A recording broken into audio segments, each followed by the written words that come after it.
다 함께 찬양하시겠습니다.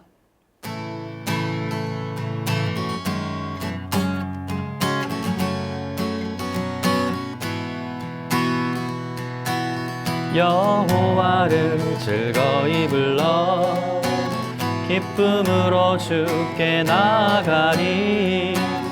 여호와 하나님 난 주의 백성 기르시는 양이라. 여호와를 즐거이 불러 기쁨으로 주께 나아가리. 여호와 하나님 난 주의 백성 기르시는 양이라.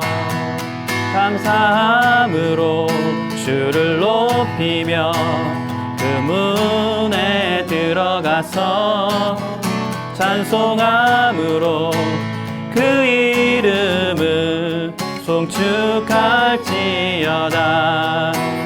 감사함으로 주를 높이며 그 문에 들어가서 찬송함으로 그 이름을 송축할지어다. 감사함으로 주를 높이며 그 문에 들어가서 찬송함으로 그 이름을 송축할지어다.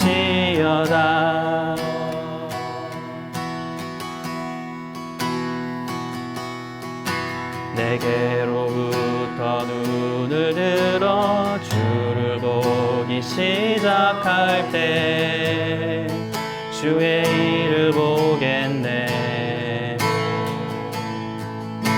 내 작은 마음 돌이키사 하늘에 꿈꾸게 하네. 주님을 볼 때 모든 시선을 주님께 드리고 살아계신 하나님을 느낄 때 새 삶은 주의 역사가 되고 하나님이 일하기 시작하네. 성령이 나를 변화시켜 모든 두려움 사라질 때 주의 일을 보겠네. 광태한 땅 한가운데서 주님 마음 알게 되리. 주님을 볼 때 모든 시선을 주님께 드리고 전능하신 하나님을 느낄 때 세상은 주의 나라가 되고 하나님이 일하기 시작하네. 세상은 주의 나라가 되고 하나님이 일하기 시작하네.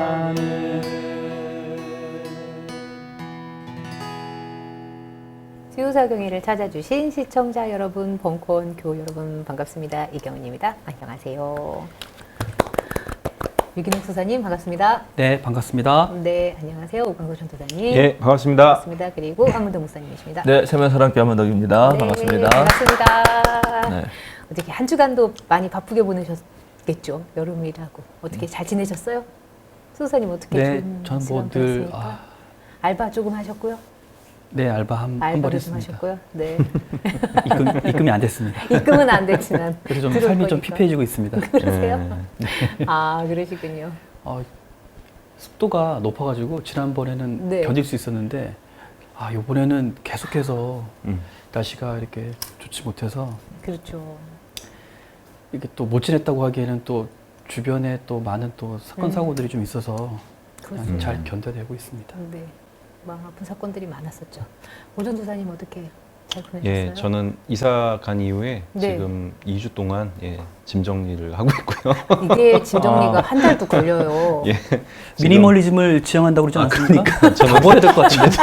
미니멀리즘을 지향하는데 제 짐이 그렇게 많은지 몰랐습니다. 그래서 지금 그러더라고요. 거의 다 정리됐고요. 아유. 그런 상태고 그다음에 저희 교육자 수련회 맞아요. 갔다 교육자 왔었죠. 수련회 갔다 왔어요. 브루도프 저희. 공동체. 오. 예. 네, 토요일 날 브로더프 토요일 날. 공동체 예. 갔다 왔어요.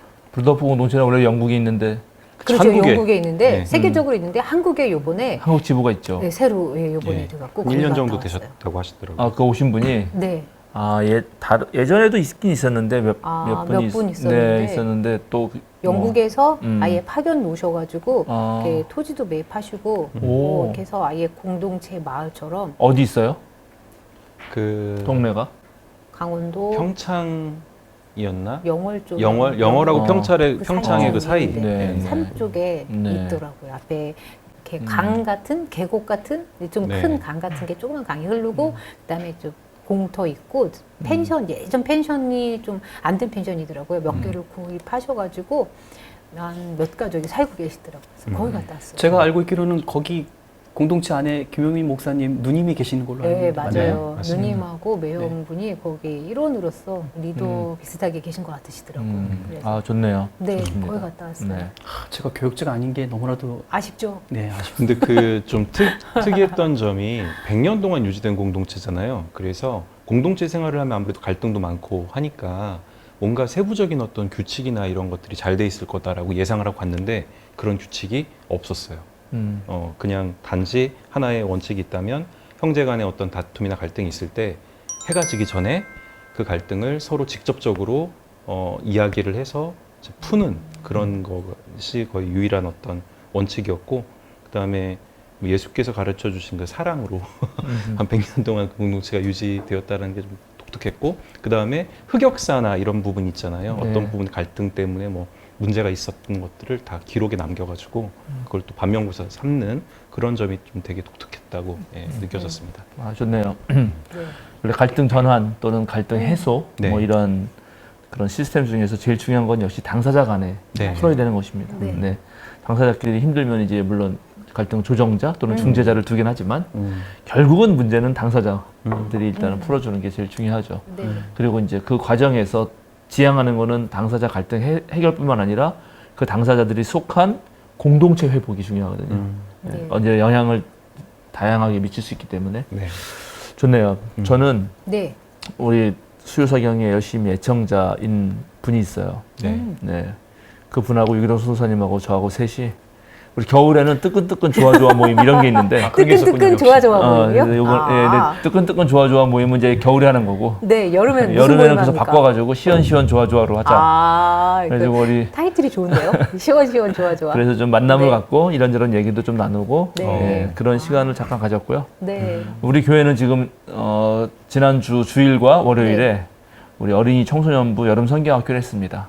그래서 이제 한 3, 4주 정도 성경 공부는 다 교회에서 하고 네. 그냥 1박 2일 다 같이 가서 예. 어린이부 청소년부 다 같이 가서 이제 공동체 활동을 하는 거죠. 일종의 좋겠어요. 실컷 놀고 재밌게. 네. 예, 그래서 그 밥해주는 우리 집사님들, 교사, 교육자, 아이들까지 합쳐서 한 40명이 갔어요. 많이 가셨네요. 예, 그래서 제가 주일 저녁에 네. 열심히 고기를 굽습니다. 근데 그거는 내 담당. 아이 더운 날 고기 굽는 게 얼마나 네. 힘든데요. 고기가 말씀이 되었군요. 아 그래요. 그래서 우리 교인이 설교 말씀보다 고기로 받는 은혜가 더 크다고. 야. 네, 뭐 그렇게 고기가 잘 보내고 있습니다. 그러세요. 힘드셨겠어요. 근데. 너무 더워요. 근데 진짜 그러니까요. 날씨가 너무 덥습니다. 요즘에. 덥고 습하니까 더 네, 힘들어요. 맞아요. 그래서 고기 불 앞에서 고기 굽느라. 하여튼 여러분 여름 잘 보내시기 바랍니다. 네, 그렇게 말입니다. 저희가 이제 댓글이 네. 하나 있었어요. 근데 목사님께서 그 부분에 대해서 네네. AS를 하고 싶다고 말씀을 하셨어가지고 읽어주십시오. 네, 알겠습니다. 좀 약간 긴 댓글이 있는데. 네, 맞습니다. 네. 목사님, 이 시간에 접하게 되는 성서에 대한 해석과 접근 방식들이 이미 성서 연구자들, 신학자들을 통해 저희들도 충분히 들어 알고 배우고 고민할 수 있는 기회들이 왠지 몰라도 차단되어 왔다는 생각이 조심스럽지만 드는 건 저만의 착각일까요? 일반적으로 목사님들이 차단하고 있다는 의구심도 드는 게 사실입니다. 문자적 해석과 무조건적 믿음 목회가 더 쉬울 거라는 생각이 드네요. 전적으로 목사님들 탓만은 아니죠. 저 자신도 반성하고 열심히 공부하고 노력 중입니다. 창조학회에 관한 입장도 이젠 혼란스럽지 않고 억지스러운 신앙만을 강요하는 모습들이 안타까울 뿐입니다. 목사님 무지무지 감사드려요. 라는 댓글을 다셨어요. 예, 댓글 다신 분이 아주 네. 그 뭐랄까요. 되게 진지하고 겸손하신 느낌이 있어서요. 예, 제가 예. 되게 좋았어요. 그러니까 무슨 말이냐면 첫째, 충분히 이런 내용들을 배울 수 있는 기회가 있었을 텐데 왜 못 배웠나에 대한 이제 의구심이 네. 드신 거고, 목사님들이 잘 못 가르쳐 주신 거 아닌가 하는 생각과 더불어서 본인도 열심히 공부하겠다 하는 마음이 있잖아요. 네. 예, 그래서 이제 그 부분, 목사들이 차단했다는 부분 네, 때문에 네. 예, 제가 조금 얘기를 나누고 싶은 게 있어가지고, 성서는 아주 옛날 오래된 문헌이라서 사실은 그것을 읽는 데는 약간 전문적인 지식이 필요하긴 필요하거든요. 그러나 이제 성서가 기독교의 경전이 된 이후에 그냥 일반인들은 그냥 편하게 읽어온 거죠. 예, 그 편하게 읽어오는 습성을 뭐랄까 한 1800년 동안 읽어온 건데 그 1800년 동안 읽어온 편하게 읽은 습성 중에 어떤 건 잘 읽은 것도 있지만 어떤 거는 부족한 부분이 분명히 있어요. 그게 하나가 계속 말씀드리지만 자기 생각대로 읽은 거. 그 다음에 또 하나는 교리적으로 읽은 거거든요. 그런데 이 두 가지 성서 방법론을 대체하면서 나온 한 200년 넘는 동안에 이 성서학계의 방법론이 있어요. 지금 오늘날 구약 성서 또는 신약 성서, 즉 성서학을 전문적으로 하는 성서 신학자들은 이제 지금으로부터 한 200년 전부터 시작된 이 성서의 연구 방법론을 다 공부하거든요. 네. 예, 그것이 무척 중요합니다. 그래서 이번 제가 여러분들하고 나누는 이 성서 지금 특강 CG를 통해서 그거를 좀 소개하려고 그래요.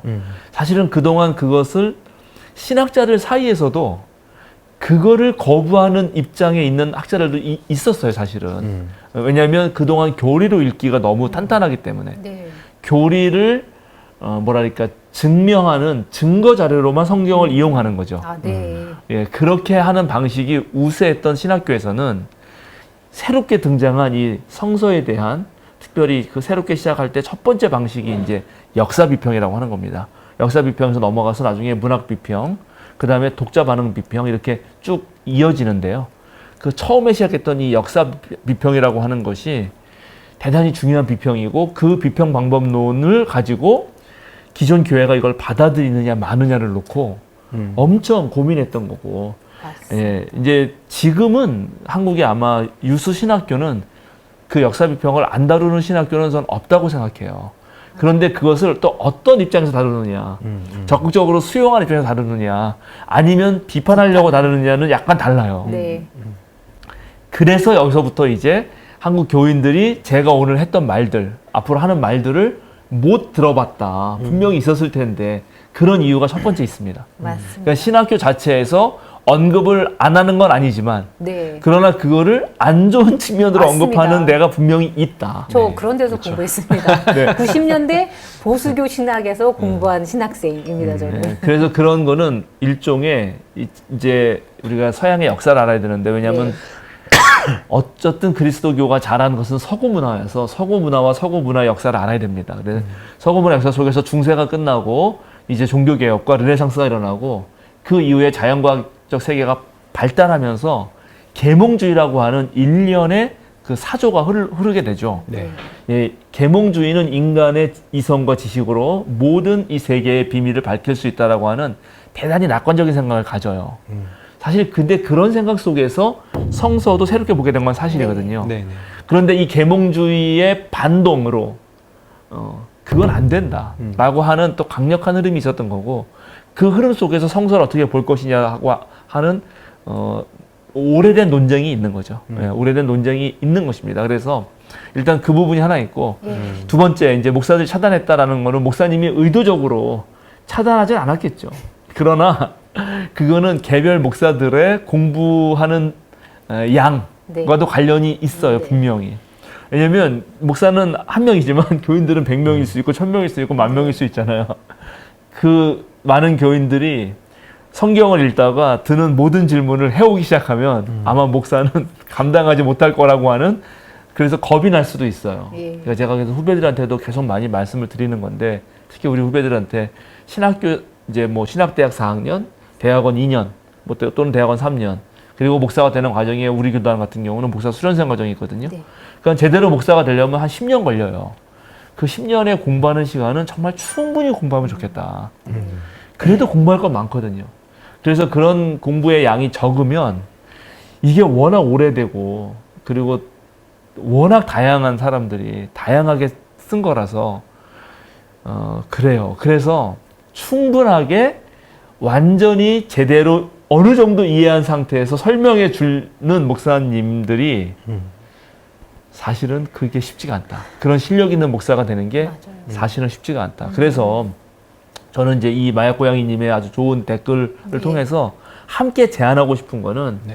그래서 교회에서 이제 함께 기존의 성경 공부, 뭐 예를 들어서 가로 넣기, 이런 초등학교 한 3, 4학년 아이들이 하는 방식 말고 함께 성서를 읽고 함께 성서를 약간 진지하게 연구 또는 연구가 너무 학문적 느낌이 난다면 탐구? 네. 성서로의 여행? 이런 말을 네. 쓸까요? 좀 더 가벼운?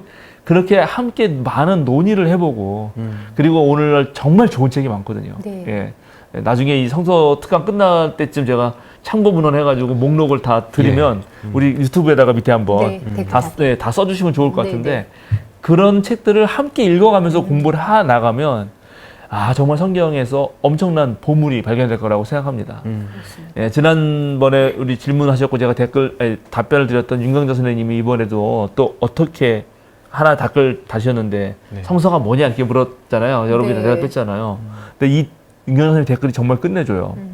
성서는 수많은 주름이 잡혀 있고 그 주름 속에 숨겨진 하나님을 찾는 책이다. 맞아요. 여기서 제가 감동받은 거는 주름이란 말이에요. 주름. 네. 정말 온갖 주름이 겹쳐 있고 네. 그리고 그 주름의 골짜기들이 천차만별이거든요. 네. 그리고 그것을 성서를 쓴 저자들은 자세하게 설명해 주지 않아요. 왜냐하면 어떤 책은 뭐 신명기나 요한복음서 같은 경우는 내가 쓰는 이 책이 하나의 경전이 되기를 기대하며 썼지만 어떤 책들은 전혀 경전이 되리라고 생각하고 쓴 책이 아니거든요. 그래서 많은 것이 생략돼 있다고요. 네. 그래서 그 생략돼 있는 것은 이제 주름이 있으면 골이 있고 높이 솟아오르는 부분이 있을 거 아니에요. 네. 솟아오르는 부분만을 가지고 모르거든. 그래서 그 골로 파고 들어가야 되는데 예, 그런 작업들이 상당히 필요하다. 그리고 그 작업의 과정이 성경을 읽는 묘미고요. 그리고 그런 주름 속에 잡혀 있는 어떤 사람들의 삶을 만날 때, 특별히 그냥 삶이 아니라 다 그들도 하나님 체험이 있으니까 그 하나님 체험의 삶을 만날 때 오늘날 우리가 하는 하나님 체험과 견주면서 엄청나게 풍성해지거든요. 그래서 이제 그런 말씀을 오늘 딱 드리고 싶었습니다. 그래서 하여튼 마약 고양이님 아주 훌륭한 자세이시고 네. 같이 연구해보고 같이 공부해보자. 네. 네. 그것이 너무 좋다. 너무 좋습니다. 네, 네. 그렇습니다. 네. 자, 그렇게 하고 숙제를 내드렸는데 그냥 한번 살짝 그래요. 점검하고 넘어갈까요? 예. 네. 저희 수요 네. 설명이 너무 좋습니다. 네, 소개를 해주시고. 네, 맞아요.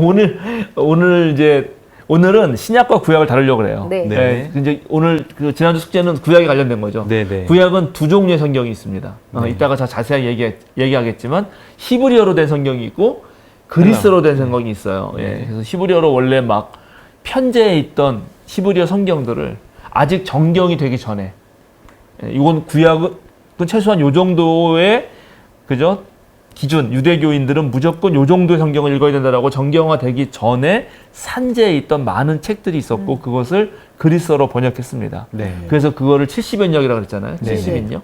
근데 70인이 번역했다 그래서 72명 하여튼간. 근데 거기 그 70인역에 포함되는 성경이 몇 권이냐를 두고는 엄청 논란이 많아요. 왜냐하면 그게 확정된 게 아니거든. 어떤 개는 46개부터 시작해서 어떤 거는 59개까지 막 번역을 한 거예요. 네. 그래서 그거를 정경이라는 개념이 아직 없었기 때문에 네. 그걸 그냥 인용하는 거거든요. 그러니까 아직 그는 우리 초기 그리스도인들이 구약 성경, 헬라어로 된 이 구약 성경 셉타젠타를 인용할 때 네. 그때 septuaginta가 하나의 책으로 이렇게 딱 묶여 나온 게 아니에요. 그냥 그리스어로 번역된 다양한 히브리의 거룩한 문서들이 있었던 것입니다. 그거를 인용하는 것뿐이에요. 그래서 이 septuaginta가 도대체 몇 권이냐를 산정하기가 되게 어렵습니다. 그러나 그럼에도 불구하고 대강 그거를 다 묶어서 봤을 때, 그리고 나중에 이제 히브리 사람들이, 유대인들이 바리새파를 중심으로 39권이라고 하는, 지금 우리가 보는 구약 성경을 네. 딱 정경화했을 때 두 개를 비교해 놓고 보면, 타낙이라고 부르는, 또 히브리 성서라고 부르는 이 히브리 성서에는 예언서로 되어 있어요. 전기 예언서, 후기 예언서. 네. 근데 그 전기 예언서를 이 기독교인이 쓰는, 우리는 역사서로 부르거든. 네, 네. 그러면 왜 역사서라고 우리는 부르는 건 당연히 거기 역사가 있으니까 네. 이해하기 쉬운데, 네. 그것을 왜 히브리 사람들은, 예? 그러니까 유대교인들은 자기네 성경에서 예언서라고 부르냐, 이게 숙제였어요. 네, 맞습니다. 아, 숙제를 설명하기도 힘드네. 숙제 자체가 너무 어려워갖고. 예, 일단은 네. 예, 이따가 좀 더 자세하게 한 번 더 할 겁니다. 예, 네. 얘기해 주세요. 먼저 얘기하시죠. 먼저 말씀하세요. 기회를 드리겠습니다. 제가 먼저 네. 얘기를 하자면, 저는 유대인들이 예언서도 사후기록이잖아요. 그래서 예언서도 이제 사후기록이기 때문에 역사서다. 오히려 반대로 그렇게 생각을 해봤고요. 그런데 역사서라고 하는 것보다는 예언서라고 얘기하는 것이 우리에게 경각심을 더 주기 때문에 그런 식으로 분류한 것이 아닌가라고 생각해봤습니다. 네. 예언서라는 것이 경각심을 준다. 예. 네. 그러니까 하나님의 말씀을 직접 전하는, 네. 그렇게 말하는 게 더 좋다. 사람들을 깨우치겠다. 네, 그런 네, 거죠. 네, 네. 저도 그냥 어떻게 생각을 했냐면 저는 조금 다른데, 이게 역사서면 진짜 역사가 다 팩트대로 다 들어가야 되는 거잖아요. 근데 역사가 다 들어가지 않았거든요. 우리가 말하는 성경에 있는 역사서는.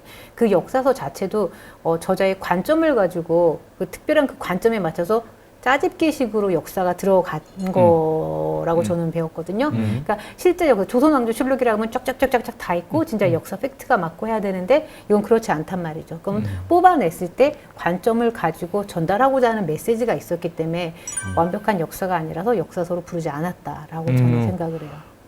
이 말은 좀, 자, 우리 이제 역사가 무엇인가? 네. 역사 기술할 때 우리 동양 입장에서 보면 기전체라는 게 있고 편년체라는 게 있습니다. 이거는 연도별로 하는 게 있는 거예요. 연도별로. 몇 월 며칠. 그러니까 조선왕조실록 이런 게 바로 그런 거죠. 네네. 조선왕조실록은 사실 되게 엄장한 건데, 그 전에 뭐가 있냐면 승정원 일기가 있습니다. 바로 왕의 하는 모든 행동은 사실은 다 기록해요. 그 옆에 사관이 있어요. 기록하는 사관이. 네. 말하는 거, 행동하는 거 다 옆에서 기록합니다. 그거를 기록한 거를 이제 맨 처음에 초벌로 하는 거죠. 그거를 들고 가서 그날에 뭘 했는지를 다시 정리해. 네. 그걸로 그거 하는 역할 하는 데가 승정원이고, 네. 승정원 하는 데가 승정원 일기예요. 그 승정원 일기가 얼마나 많겠어. 매일매일 다 쓰니까. 네. 그것 중에서 정말 실록으로 남길 만한 거. 진짜 이거 역사적 기록으로 남길 만한 걸 다시 뽑는 것이 왕조실록이에요. 네. 예, 그러니까 그렇게 했을 때는 이제 편년체를 쓰는 거죠. 연도별로 쫙 가는 거니까 그런 식의 역사는 아니기 때문에 네. 예, 지금 우리 구약 성서의 역사서라고 하는 것이 네. 그렇게 이해한다라는 겁니다. 지금 그죠? 네네. 좋습니다. 아주 훌륭합니다. 지금 정부가 네. 구두 보고 했다 이런 헛소리를 하고 있는데 그런 건 없습니다. 대통령 네. 기록은 예, 다 대통령 기록실 문서에 다 써야 되는 네. 거예요. 그러니까는 이런 거 하나도 보면은 네. 또 저 같은 경우는 열이 받죠. 그러니까 네. 조선 시대보다 후진 거예요. 지금 만약에 그렇다면은 구두보고라는 것이. 그렇죠. 그럼요. 구두보고하고 구두를 허락했다 그러고 이런 안 되는 막 그 헛소리 나잖아요. 네. 예, 이런 것도 알아두시고. 네. 네. 저는 지난번 방송에서 두 분한테 넘겨드린다고 말씀드렸어요. 근데 이제 그 역사라는 게 힘을 가진 사람이 객관적으로 할 수는 있지만 힘을 가진 사람이 이거 빼 그랬을 때는 빠지는 그런 부분도 없지 않아 있잖아요. 그러면 이제 전 선생님 말씀하셨던 거 100% 이제 팩트라고 하기에는 사실 모자란 부분도 있고 사실 그리고 그런 부분에서도 성경에서도 혹시 그런 부분이 혹시 더해지거나 빼지거나 하는 혹시 그런 부분이 혹시 있나요? 당연히 있죠. 당연합니다. 원래 모든 역사는 승자의 기록이라는 말이 있죠. 네. 예, 당연히 그렇죠. 예, 그런 일들이 비일비재하게 벌어지죠. 그럼에도 불구하고 나중에 이제 우리가 구약성서 들어가면 막 살펴볼 텐데 곳곳에 약자들의 소리가 있어요. 그러니까 예를 들어서 다윗이 정권을 잡았잖아요. 그러면 이제 다윗 일색으로 다윗을 칭찬하는 일색으로 나와야 되거든. 그 역대기에는 약간 그렇거든요. 근데 열왕기에 보면은 나단이 다윗을 네. 혼내주는 얘기가 네. 나올 뿐만 아니라 그 다음에 다윗이 어딘가를 이제 도망쳐서 막 가고 있는데 그때 내가 갑자기 그 주인공 이름이 생각이 안 나는데 돌 던지면서 시므이 아들인가 네. 보다. 돌 던지면서 욕하는. 욕하는 장면이 나와요. 네. 이 사울의 집안을 다 살해한 이 학살자 같은 놈아 하면서 돌 던지면서 하는 장면이 나오거든. 이런 장면은 역사서에 등장할 수가 없거든. 네. 근데 그게 등장한다는 게 성경에 놀라운 일이고 그런 걸 찾아내는 것이 또 묘미죠. 예. 자, 좋습니다. 다들 좋은 말씀 해주셨어요. 사실은 오늘 얘기해 보니까 좋네요. 근데 사실 모든 역사는 아무리 편년체로 써도 모든 걸 다 사실대로 기록할 수가 없기 때문에 어차피 관점은 들어갑니다. 네.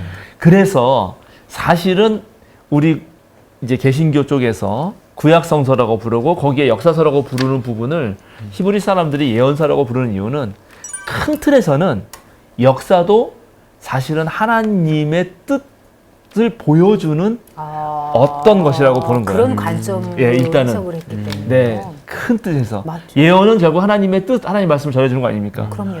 역사도 하나님의 뜻을 보여주는 거예요. 그러니까 역사조차도 하나님이 이끄시는 거고 하나님의 뜻을 전해주는 예언의 역할을 한다고 보는 것입니다. 그게 가장 커요. 보이는. 예, 그렇게 보면 당연히 아까 지금 우리 네. 오한 선사님 하신 말씀도 맞는 거죠. 더 네. 깨우쳐 주잖아요. 네. 역사 속에서 우리는 어떻게 하나님을. 예. 그래서 역사는 자, 여리고성이 무너졌다. 네. 그 다음에 아이성은 실패하죠. 네. 예, 근데 그 이유를 거기 읽어보면 네. 그거 하나님한테 말을 안 들어서 그런 거거든. 네. 네. 하나님 말을 잘 들어서 그런 거고. 네. 근데 역사적으로 가서 보면은 아이성은 요새고 여리성은 낮아요. 아. 그러니까 함락하기가 쉬워. 그러니까는 오늘날 21세기 역사 관점에서 보면 그렇게 쓰지면 안 돼. 어떤 면에서. 이해하시겠죠? 네. 네. 예, 그래서 벌써 이미 어떠한 관점이 들어가 신앙적 관점이 예, 그거는 신앙적 고백이 들어가므로 그런 식으로 쓰는 거죠. 예, 그러니까는 말씀하신 또 그런 의미에서 이건 선생님 말씀도 맞아요.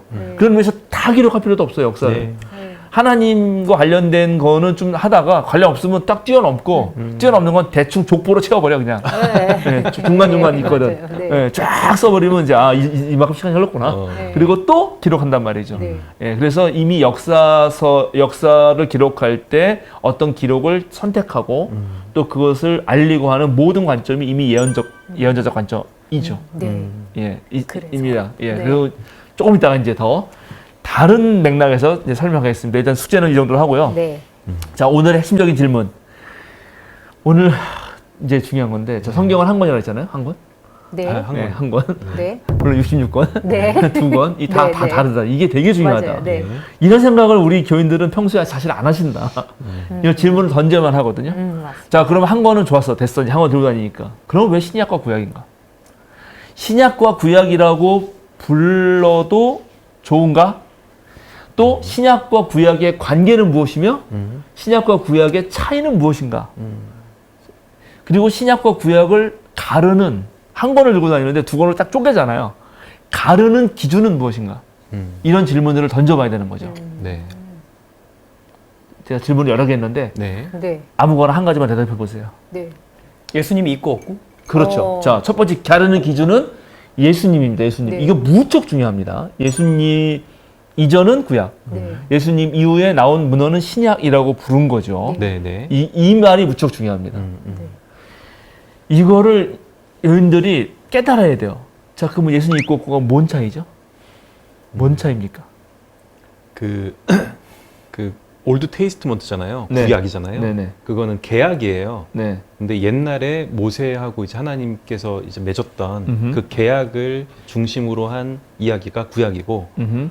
이제 예수님이 이제 새로운 어떤 하나님과의 계약을 선포하는 거죠. 음흠. 그러니까 이 구약은 예를 들면 수많은 율법들로 구성돼 있다면 예수님은 그냥 단지 그냥 사랑하라, 서로 사랑하라.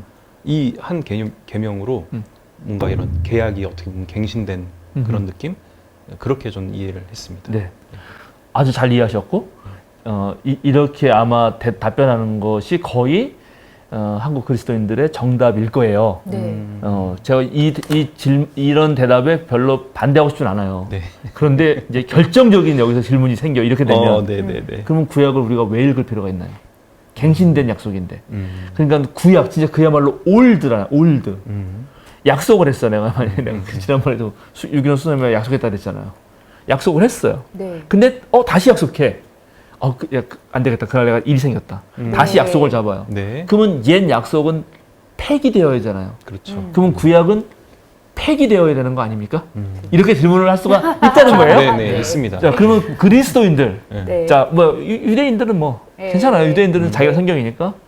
그리스도인들은 왜 구약을 그러면 읽어야 되는가? 저가 배울 때는 어떻게 배웠냐면요. 구약은 예수님이 오실 것이다 라는 얘기를 담았고 신약은 오신 예수님에 대해서 얘기를 하고 있다라고 이제 저는 그렇게 배웠어요. 네, 이것도 유명한 이게 많이 흔히들 하는 말이에요. 아주 유명한 신학입니다. 예, 그렇죠. 약속과 성취라고 하는 네, 맞아요. 그런 카테고리로 네. 하나님의 구속사적 관점에서 맞습니다. 구약은 이제 오실 메시아를 예언한 거고, 네. 예, 그리고 이제 신학을 메시아가 한 오셨고, 사람들이 나올 수밖에 예, 없는 뻔한 이런 말들이죠. 예, 답들이었습니다. 이런 답입니다. 그러면 오셨는데 그러면 네. 오실 예언을 이제 왜 듣냐고요? 오신 다음에 또 하면 되지. 똑같은 질문에 답변 안 되잖아요. 그런데 맞아요. 이럴 수는 있을 것 같아요. 어떤 이론이 있어요. 예를 들면 새로운 어떤 물리적 이론이 있습니다. 그거를 이해하기 위해서는 이게 어떻게 만들어졌는지 그 이전에 예를 들면 뉴턴의 물리학이라든지 이런 것들, 그 다음에 아인슈타인, 양자역학 이런 식으로 넘어와야 되잖아요. 그 기초를 닦은 다음에 넘어와야 되잖아요. 그래서 그런 의미에서 예수님의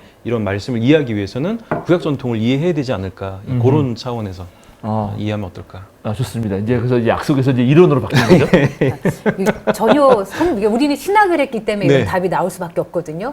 수도사님은 어떻게 생각하세요? 갑자기 저한테 왜?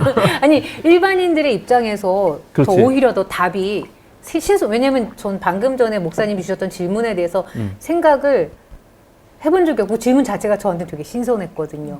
예전에는 질문 자체가. 그래서 이게 정답이라고 하긴 애매하긴 정답이 한데 어디 있습니까? 저희도 틀렸습니다. 예전 교회 다닐 때는 어떤 전도사님이 네. 얘들아 구약은 배울 필요 없어. 맞아, 그런 맞아. 분들 계셨어요. 예수님 오셔서 새 계명을 줬는데 맞아요. 그냥 뭐 필요하냐? 맞아요. 그러니까 그게 이제 우스갯소리라고 저는 하겠죠. 왜냐하면 그렇게 해서라도 하나를 택하는 거죠. 두 개를 다 공부하지 못할 바에는 신약이라도 제대로 배워라. 그렇게 했는데, 그러니까 영화님은 수학 아니면 영어냐? 근데 이제 두 전사님 말씀하신 내용을 또 교회를 다니면 또 다 주워 듣거든요. 그렇죠. 예, 이해하기도 전에 그냥 그렇게 주입식으로 다 얘기를 하셔서 네. 그냥 제 입장에서는 그냥 그런가 보다라고 했지 깊숙하게 뭔가를 탐구한다거나 그런 자리나 시간이 많지는 않았던 것 같아요. 그렇죠. 그래서 맞습니다. 더 어려운 것 좋습니다. 같아요. 그래서 오늘 오건 전사님 말씀하신 게 아주 훌륭한데요. 이렇게 생각해 봅시다. 그래서 자칫하면은 구약이라는 말 자체가 이미 사실은 그리스도인에 의해서 폄하되는 말이죠. 그죠? 그리스도인에게 있어서 신약은 노븐 테스타멘툼, 이게 라틴어인데 이 말을 제일 먼저 쓴 그 사람이라고 해야 되나? 네. 이거는 정경화 작업하면서 생긴 거예요. 그러니까는 397년 카르타고 회의에서 완전히 최종 확정되거든요. 네. 신약의 27권이. 그때 이 최종 확정된 27권을 부를 때 뭐라고 부를 것이냐? 할 때 바로 신약이라고 불러요. 영어로 뉴 테스트먼트, 라틴어로 노븐 테스타멘툼. 네, 이렇게 딱 부르거든요. 그러면서 그러면 이걸 노븐 테스타멘툼으로 부르니까 이제 그 앞에 있는 거를 구약이라고 부른 거죠.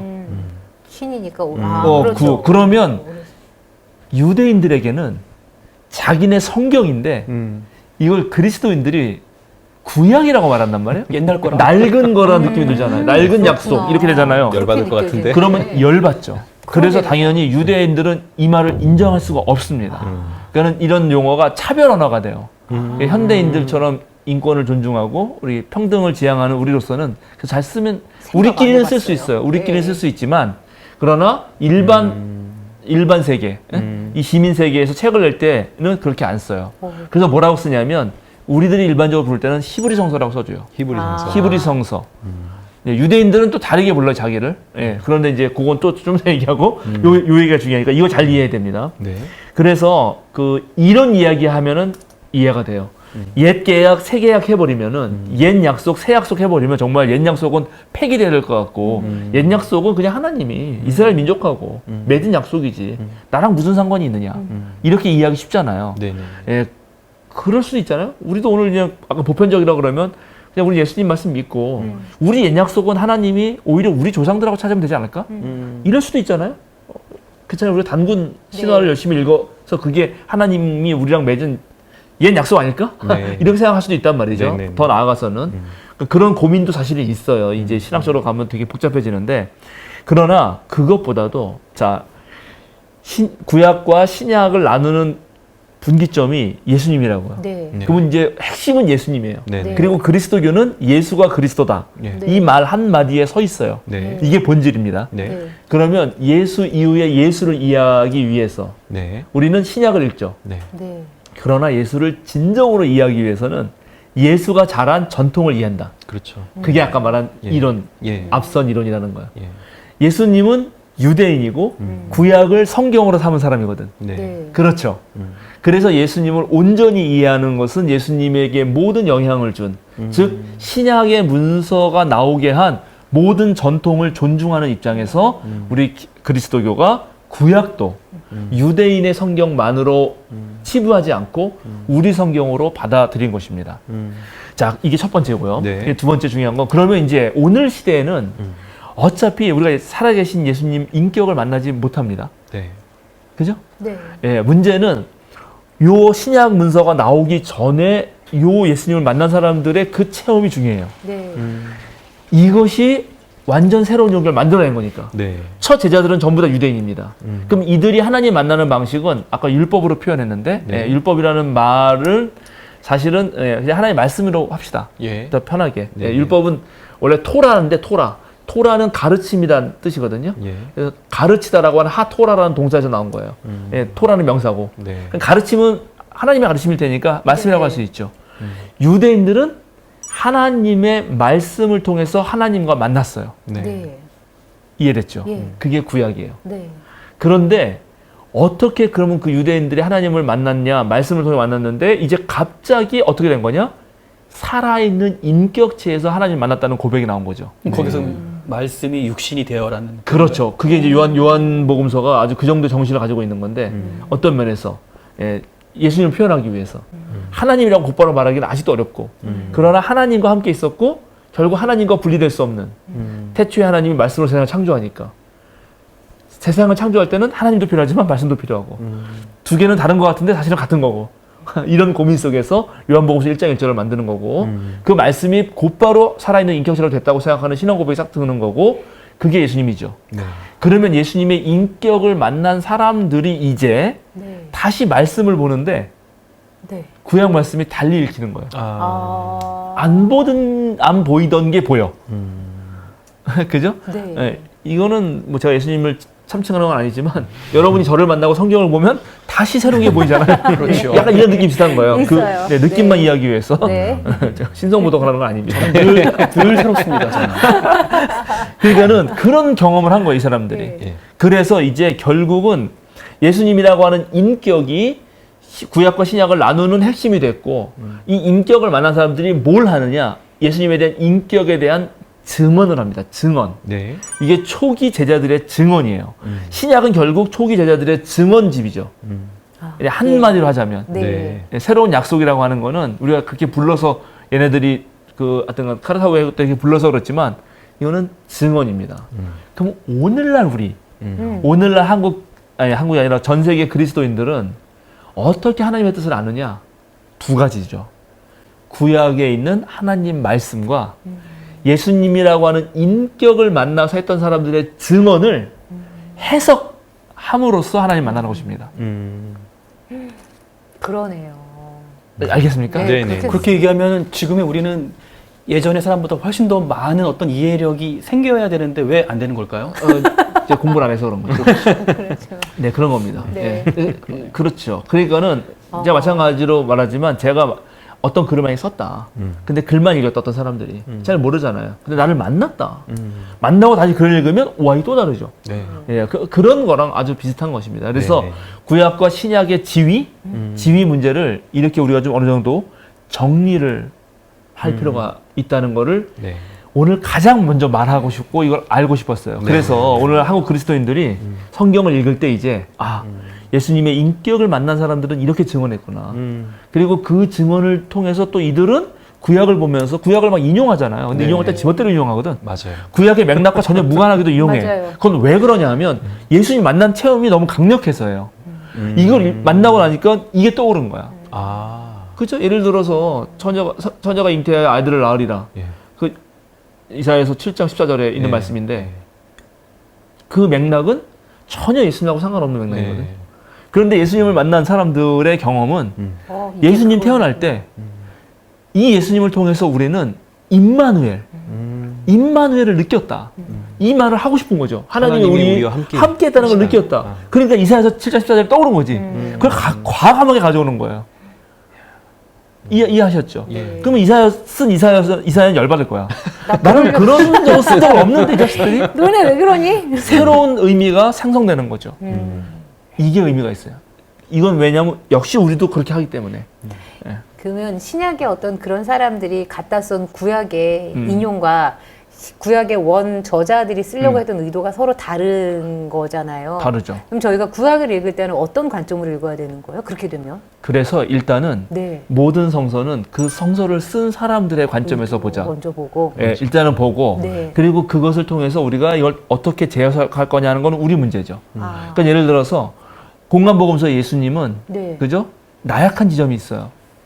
십자가에 달리실 때 힘들어하시고 기도하시고 네. 맞습니다. 막 고민하고 네. 너네 왜 깨어있지 못하냐 이래요. 맞습니다. 근데 요한복음 예수님은 절대 안 그래. 그렇죠. 엄청 당당해요. 야 그럼 내가 뭐 죽으니까 겁난다고 그렇게 말할까? 나는 하나님의 영광을 위해서 하는 거야 이렇게 말해요. 모순되잖아요. 네. 어떻게 해야 되죠? 이럴 때 그러면 공간복음서 택하든지 요한복음서 택하고 나머지는 버리자 이런 입장이 있을 수도 있죠. 그건 안 되지. 다 우리가 성경으로 우리 전통이 정해왔다면 두 개를 다 살려야 되는데 네. 그럴 때 우리가 쓰는 방법은 어떠한 사건에 대해서 또는 인격체에 대해서 다면적 해석이 가능하다는 것입니다. 네. 나를 오광석이 볼 때랑 네. 유경수 도사님이 볼 때랑 이경은이 볼 때는 다르잖아요. 네. 네. 그죠? 두 분 선생님이 볼 때하고 또 내 아들이 보는 한 분하고 또 달라요. 네. 그죠? 특히 내 아내가 나를 정확하게 보는데 완전히 달라요. 아시겠죠? 왜 웃으시는 거죠? 다를 수 있겠다. 예, 각각 어떤 나에 대한 글을 쓴다 그러면 서로 모순될 수 있지만 네. 그렇다고 그것이 병립하지 않을 이유는 없다는 거죠. 아, 그러면서 오히려 우리는 그 말씀이나 사건이나 인격체를 더 풍성하게 더 다양한 각도에서 제대로 볼 수 있는 길이 열리죠. 네. 그래서 오히려 구약과 신약이 함께 있는 것도 좋은 거다. 오히려 다양한 것을 그렇죠. 우리가 이해하고 볼 수 있기 때문에. 예, 그리고 이게 더 좋은 이유는 우리의 삶도 다양하고 복잡하기 때문입니다. 맞습니다. 하나로만 설명이 안 돼요. 맞아요. 네. 그죠? 예. 너무 맞습니다. 어디서는 가해자지만 어디선가는 피해자예요. 예. 네. 예, 어디서는 지배자지만 어디서는 약탈당하는 사람일 수 있거든. 그러니까 약탈당하는 사람의 입장에서 언제나 자기는 당하는 사람이라고 강조할지 모르죠. 예? 이스라엘이 네. 지금은 근데 강력한 현재 이스라엘은 팔레스타인을 억압하는 사람들 아니에요? 그러니까 그래서 성경의 다양성이 더 좋은 거다. 자 일단 이렇게 말씀드리고요. 좋아요. 네. 이제 이러면 자 그러면 네. 새 계약이라고 했잖아요. 새 계약. 세 계약. 예. 새 계약을 어디서 찾아왔을까 이 사람들이? 구약에서 그 계약을 중시했잖아요. 예. 그래서 그런 것들이 영향을 주지 않았을까요? 신약에? 자 그렇습니다. 이제 전사님들의 공부 역량이 딱 나오는 거면서 앞으로 이제 모든 교인들이 알게 되리라. 그럼 이들이 그냥 오픈하기로 했어 이제. 이거 신약을 다 오픈하기로 좋습니다. 했어 이제. 그래야합니다. 예 괜찮아요. 모르는 건 부끄러운 것이 아니에요. 네. 그런데 예.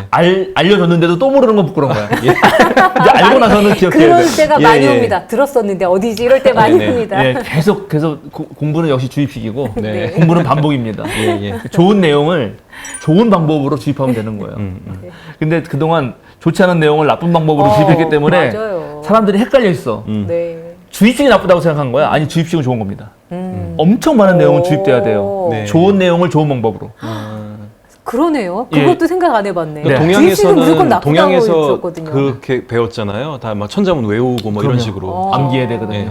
공부는 종알 암기, 맞으면서. 공부는 네. 암기입니다. 창의력을 상실한다고 주입식이 나쁘다고 말하죠. 네, 잠깐만 우리 딴 게로 네, 죄송합니다. 예, 말씀하십시오. 네. 그래서 이분들이 노븐 테스타멘툼이라는 생각을 떠오르게 한 거는 다 근거가 있어요. 사람들이 그냥 하는 게 아니에요. 옛날 사람들이 하나하나 얼마나 정밀한지 몰라요. 잠깐만요. 예레미야서. 그렇지. 이제 예. 생각났구나. 예레미야서. 예. 예. 없던 건 아니나 예. 생각이 안 났던 새로운 거죠. 거 다시 맞습니다. 떠올리는 예, 거죠. 좋습니다. 그래서 계속 응답하시고. 예레미야 아. 31장 예. 31절에 34절 찾아서 읽어주세요.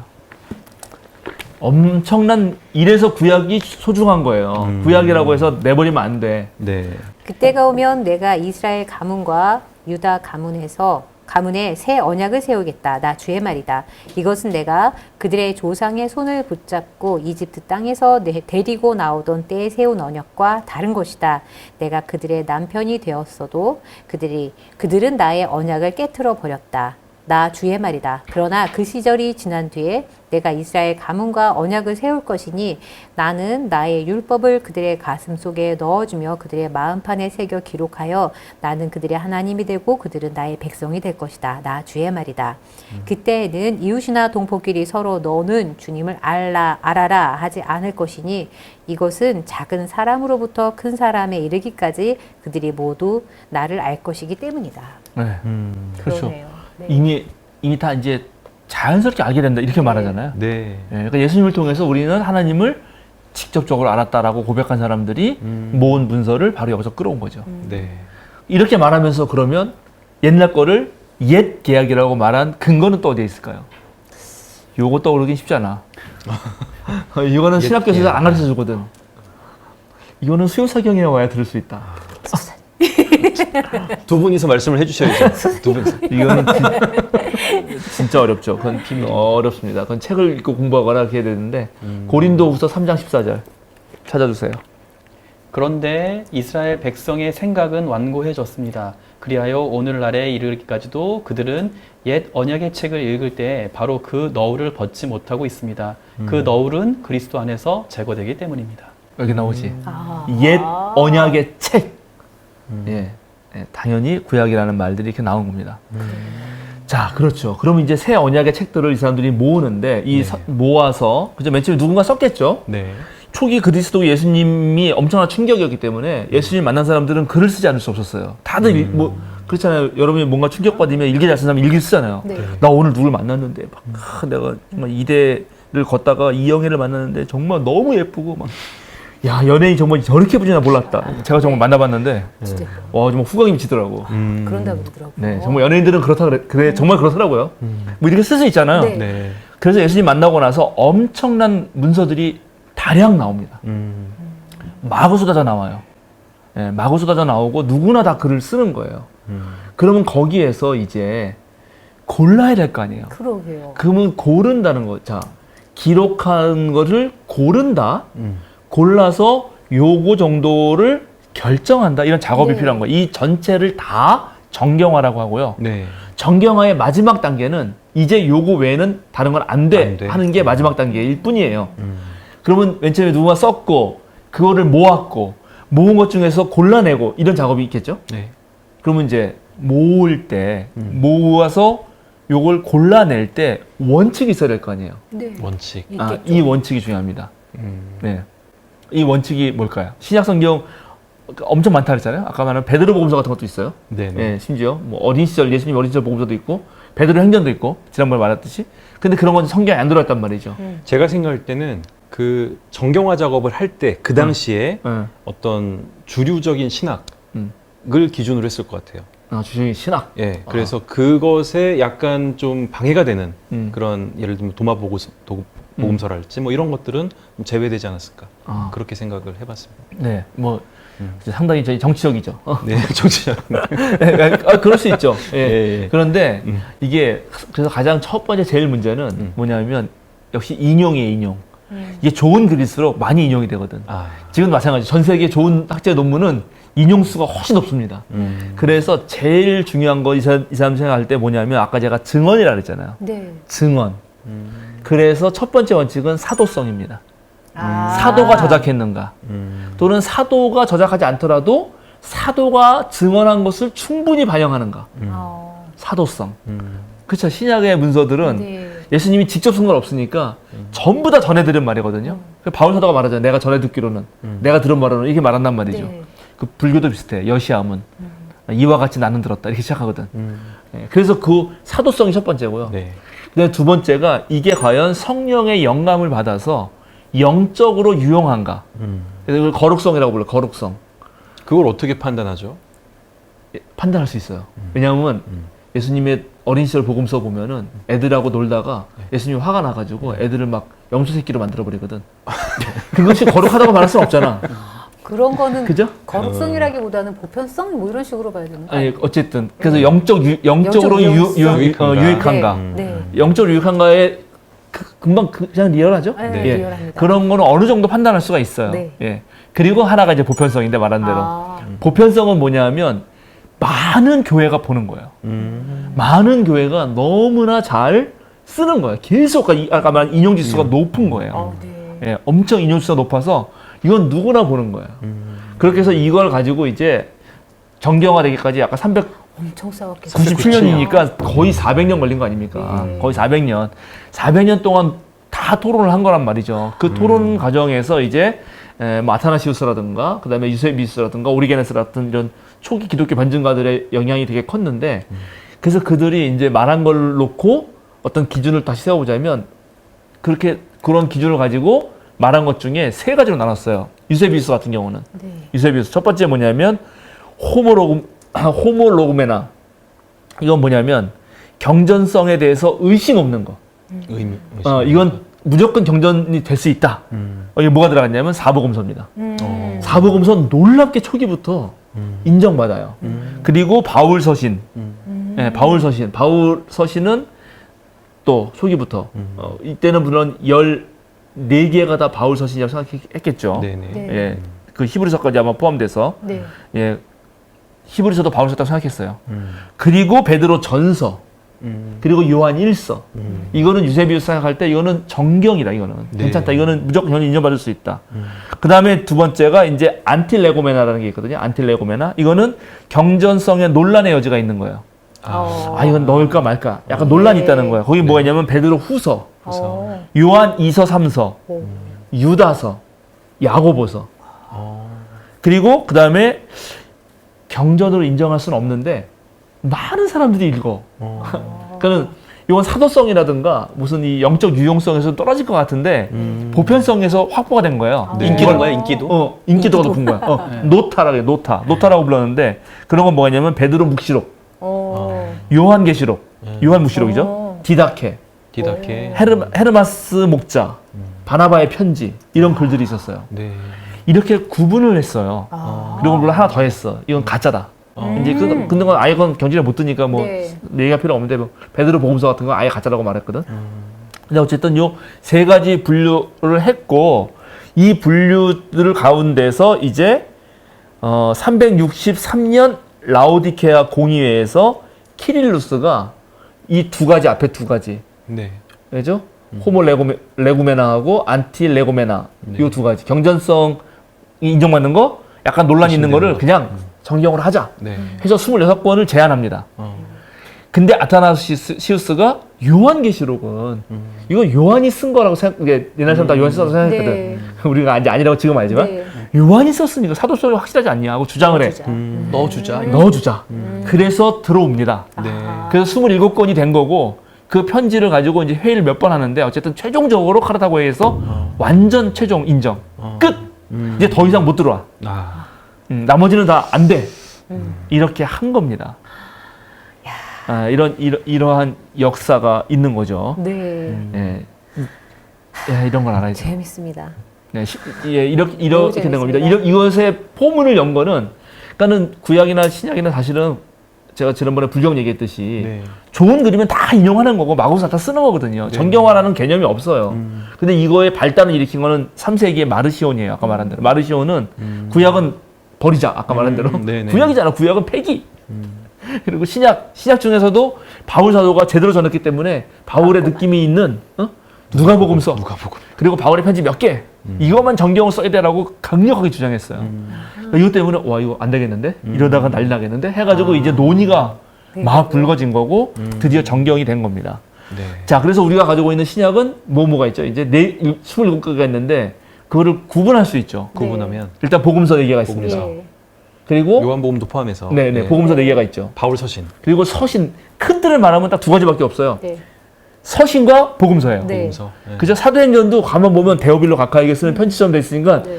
어떤 면에서 서신이라고 말할 수 있어. 예, 계시록도 서신이에요. 계신도 거의 서신 편지라고 돼 있잖아. 편지라고 돼 있으니까. 편지니까. 큰 틀에서는 두 가지로 나눌 수 있죠. 예. 그런데 오늘날 그렇게 나누기 좀 애매하지. 네. 왜냐면 사도행전을 편지라고 보긴 좀 그래. 그래서 그냥 역사서라고 역사서, 말하고 네. 나머지는 다 서신이에요. 네. 그리고 계시록도 약간 이상하니까 묵시문학이라고. 네. 이렇게 큰 틀에서 분류할 수 있죠. 네. 그런데 서신서는 이제 상당수는 바울이 쓰죠. 네. 네. 그리고 기타 서신이 있어요. 네. 요한. 예, 계열의 요한 1, 2, 3서가 있고 요한 1, 2, 3, 4, 또 베드로 전서. 베드로 쓴 사람이 베드로 전서. 네. 야고보. 야고보. 야고보가 야고보 누구 야고보입니까? 주의 동생. 주의 동생입니다. 야고보. 유다서는 가론 유다는 아닐 것 같고. 이런 것도 많이 몰라. 우리 신학생들도 야 이건 찾아봅시다. 유다서 1장 1절.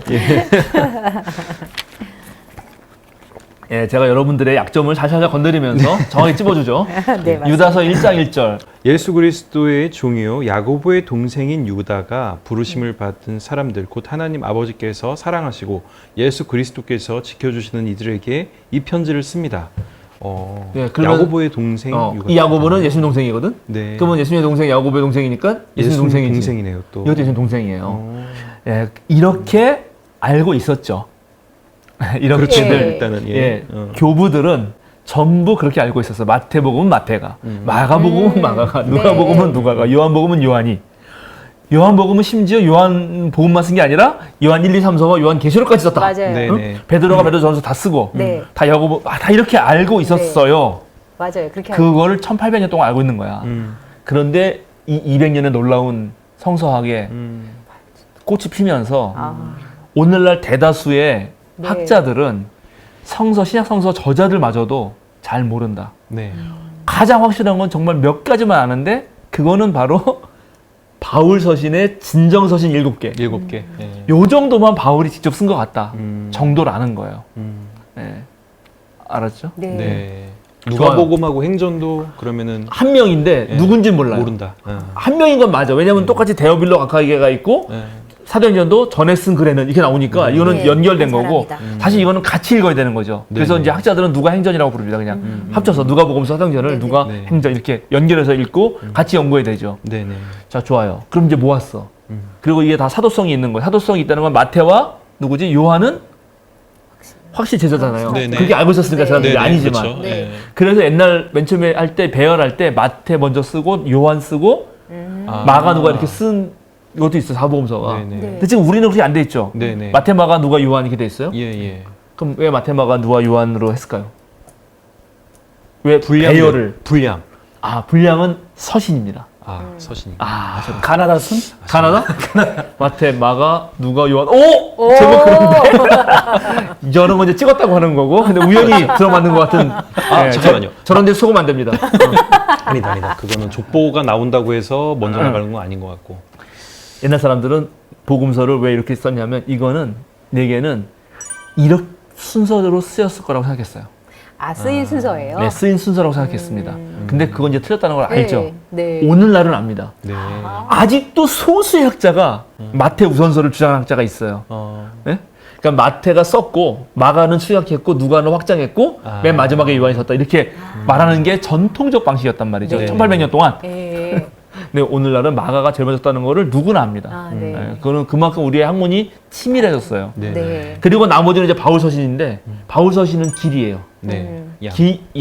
양이 먼저 긴 것부터 쓰고 예. 나중에 나머지 기타 서신도 마찬가지예요. 네. 근데 요한계시록 되게 길거든. 그렇죠. 근데 왜 맨 마지막에 들어가냐? 앞으로는 안 나가고. 계시니까. 묵시록이라는 네, 그거는 계시록이에요. 늦게 아까 말한 대로 끝까지 이거 성경으로 들어와야 되는지 말아야 되는지에 논란이 됐잖아요. 늦게 네. 들어와서. 그러니까 늦게 들어왔어요. 그리고 아까 말한 대로 달라 좀.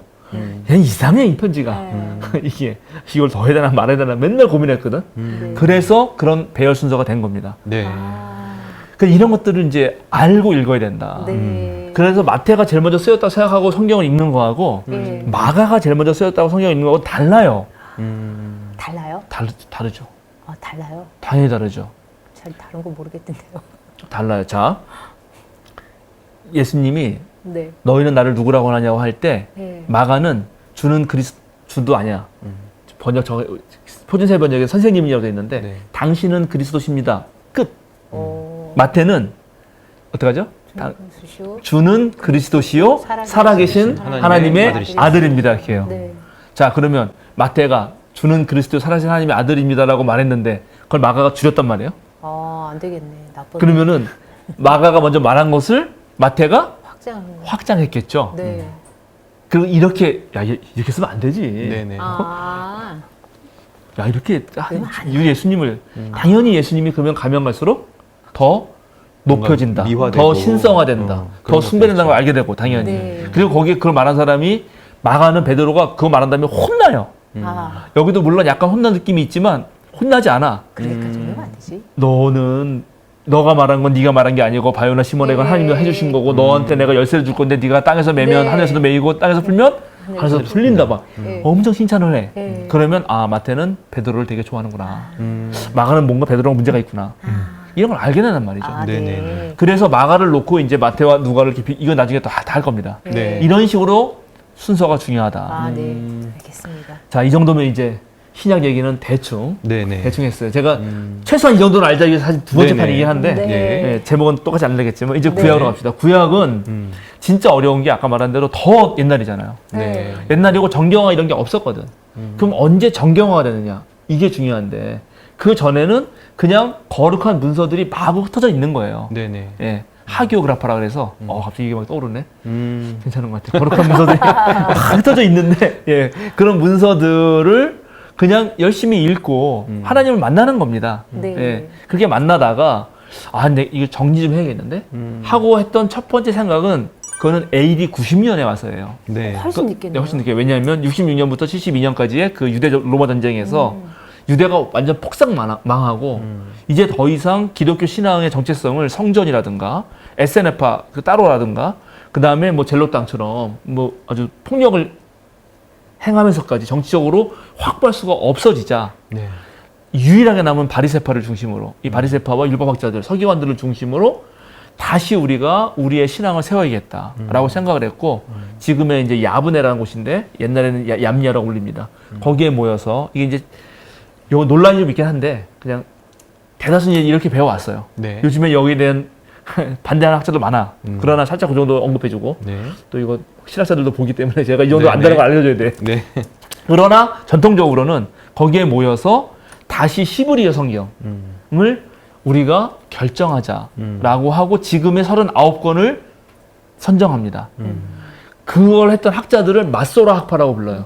그리고 이 사람들이 이제 이 구약 성경을 모르는 사람들을 위해서 읽지 못한 사람들을 위해서 모음이라는 걸 만들어요.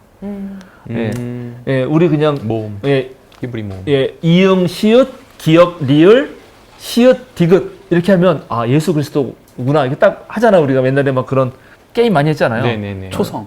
초성 게임. 그런 식으로 여기 그런 자음만 써놓으면 그 어근을 보고 딱 알거든. 사람들이. 옛날엔 다 읽었어, 그래서. 근데 이제 이게 헬레니즘이 막 되고 워낙 디아스포라가 많아지니까 자기네 나라 말을 읽지를 못하는 거예요. 이 히브리 사람들이. 그래서 이 마소라 텍스트, 마소라 학파가 39권을 결정해놓고 그리고 여기다가 다 모음을 붙입니다.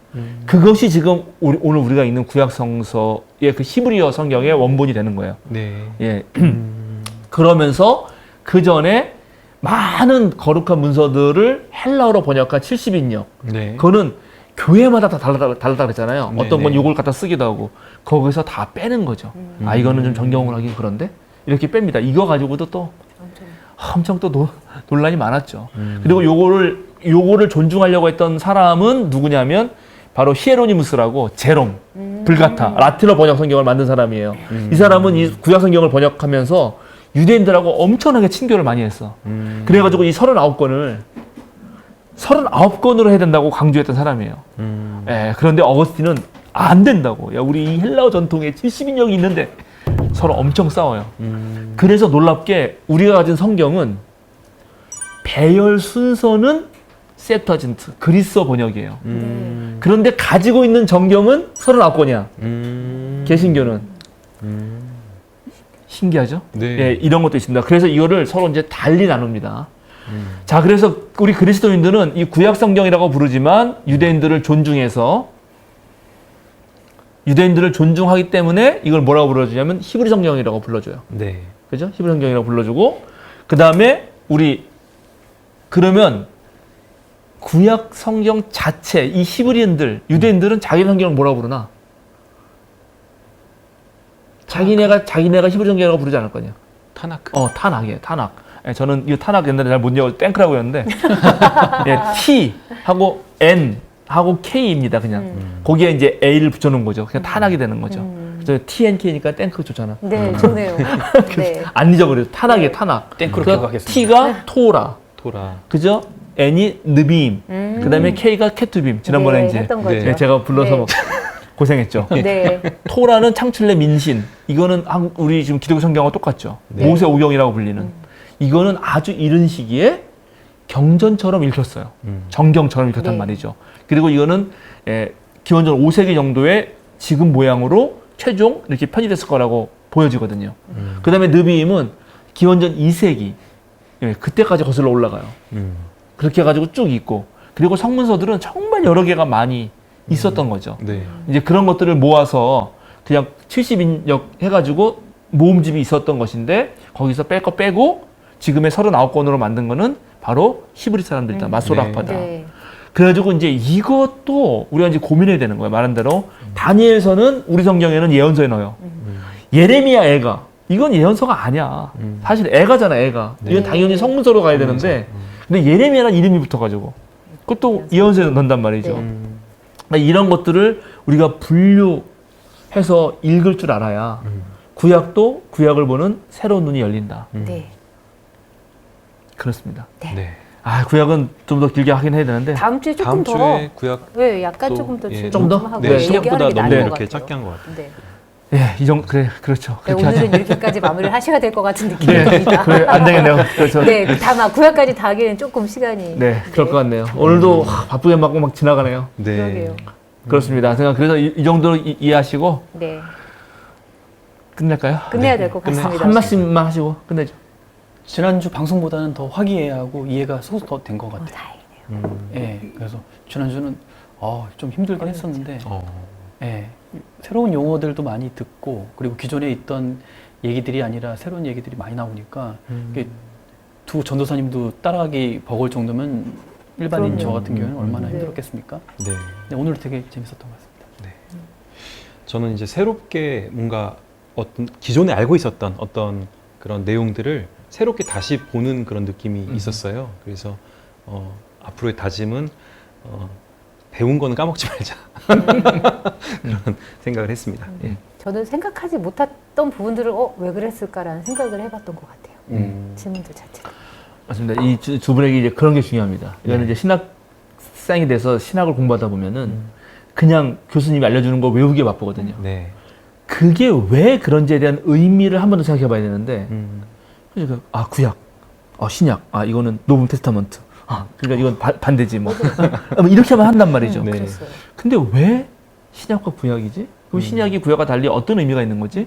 그럼 우리 신약은 그리스도인들이 왜 구약을 읽어야 되는 거지? 뭐 이렇게 네네. 그런 의미들을 더 깊게 파는 거 중요하고 그럴 때 성경이 달리 보이는 거고 오늘 이제 그걸 제가 조금은 소개한 것 같습니다. 네. 네. 오늘 구약이 좀 미진해서 네. 다음에 이제 구약이 역사서도 들어가 있는 이 기독교 구약과 그 히브리 구약, 네. 그러니까 타낙에 있는 내용이 이 사람들은 왜 이걸 이렇게 분류하는지 그리고 이 각자가 어떤 의미가 있는지 그런 것도 필요하고 그래서 이제 이렇게 성경이 모아지면은 이게 또 단순히 아니잖아요. 기원전 최소 1000년부터 기원 후 2세기까지 약 1200년간의 역사를 담고 있어서 네. 이거를 이렇게 멀리서 봐야 되거든. 조감. 이 역사가 이렇게 돼가지고 이렇게 흘러가지고 여기까지 왔구나. 이 조감도 필요하고. 자, 그럼 일반인은 성서를 이제 이 정도 알았으면 이제 어떻게 읽어야 되나. 예. 뭐 이런 얘기. 또 읽을 때 뭘 주의해야 되나. 네. 이런 얘기로 해서 아주 성서의 이모저모. 최소한 이건 알자 정도는 여기서 마치 보고 그 다음에 이제 본격적인 그 200년 동안 펼쳐진 성서 비평의 엄청난 역사. 그거를 또 기대가 됩니다. 재밌게 해보겠습니다. 재밌겠습니다. 예. 기도하겠습니다. 예. 네. 주님 감사합니다. 성서에 대해서 속속들이 파보는 일들을 하고 있습니다. 이것을 통해서 우리가 하나님 말씀에 더 다가가게 하시고 오늘날 우리에게 주신 하나님의 뜻이 무엇인지를 깊게 성찰해서 좀 더 성숙한 그리스도인이 되길 원합니다. 수유사경회가 그 역할을 잘 감당할 수 있도록 주님 우리와 늘 함께하여 주소서. 감사드리며 예수님의 이름으로 기도드립니다. 아멘. 아멘.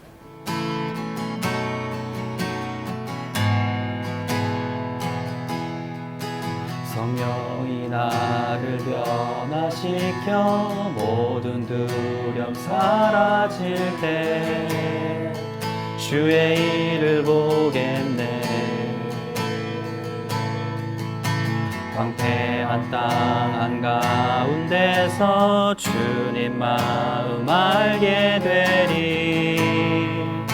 주님을 볼 때 모든 시선을 주님께 드리고 전능하신 하나님을 느낄 때 세상은 주의 나라가 되고 하나님이 일하기 시작하네. 세상은 주의 나라가 되고 하나님이 일하기 시작하네.